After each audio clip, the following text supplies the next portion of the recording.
Why study feels broken and how to fix it. Welcome to NeuroScope, a space where we decode learning through science, research, and psychology so you can grow your mind with clarity and purpose. This video kicks off a series of insights drawn from major learning science sources.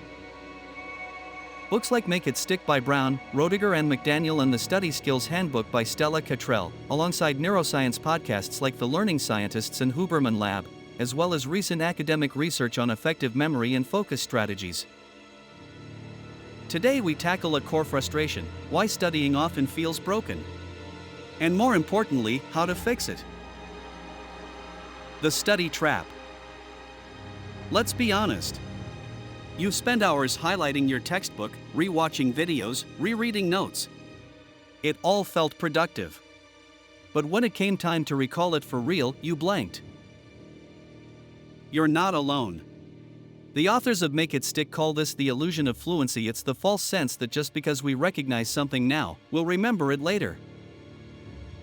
They introduce a vital concept: desirable difficulty.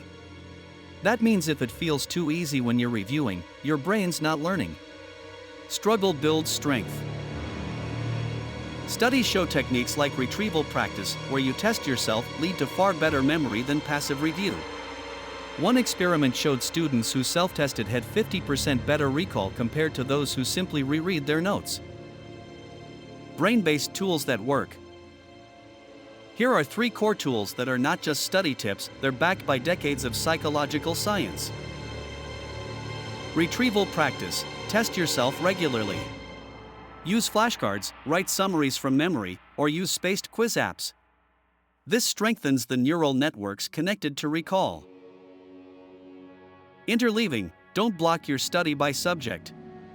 Mix it up: history then biology, algebra then literature. Switching contexts forces your brain to stay adaptable and mentally flexible. Elaboration: explain ideas in your own words. Link them to personal experiences or examples. Create analogies. The brain loves meaning, it sticks better than memorized facts. These are the cognitive levers that shift learning from short-term review into long-term understanding. Structure with C.R.E.A.M. Now let's layer that cognitive science with structure. In the Study Skills Handbook, Stella Cottrell introduces a personal development model called C.R.E.A.M. It stands for creativity: be original with your methods, draw diagrams, write songs, talk aloud. Use formats that suit your brain. Reflection: regularly ask, what worked this week? What didn't?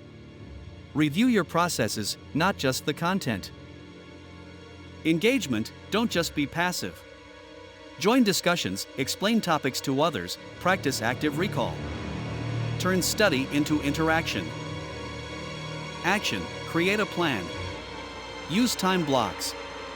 Prioritize tasks. Execute with intention. Motivation: understand your why. Why are you learning this? Tie it to your goals, values, and vision for yourself. C.R.E.A.M adds direction and accountability to everything cognitive science teaches us. Together, they make study habits purposeful, not random. Bonus insight: the Feynman Technique. Let's add one more tool to your study arsenal, one that's simple, powerful, and backed by both research and practice: the Feynman Technique. Named after physicist Richard Feynman, this method is built on one idea: if you can't explain it simply, you don't understand it well enough. Here's how it works. Choose a concept you're trying to learn. Pretend you're teaching it to someone with no background, like a 12-year-old. Speak or write it out in plain language. Identify the gaps where you hesitate, oversimplify, or get stuck. Go back, review, and refine your explanation until it's crystal clear.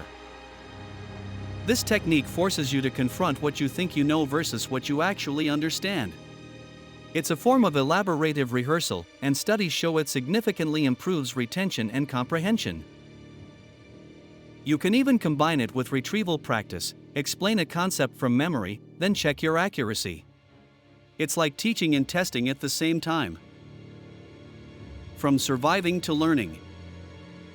When you stop cramming and start engaging with material creatively and reflectively, your brain gets sharper. You're not just trying to survive the exam, you're learning to think. With retrieval, elaboration, structure, and now the Feynman technique, you learn smarter, not harder. What's next? Thanks for watching this episode. In the next one, we'll dive into goal-setting strategies with tools like smart planning and mental performance techniques that help you stay focused and achieve long-term mastery. Until then, try replacing one passive study habit with an active one this week. Let me know what shifts for you in the comments below. NeuroScope is your space for deep learning. Subscribe and come back for more tools to evolve your study system one idea at a time.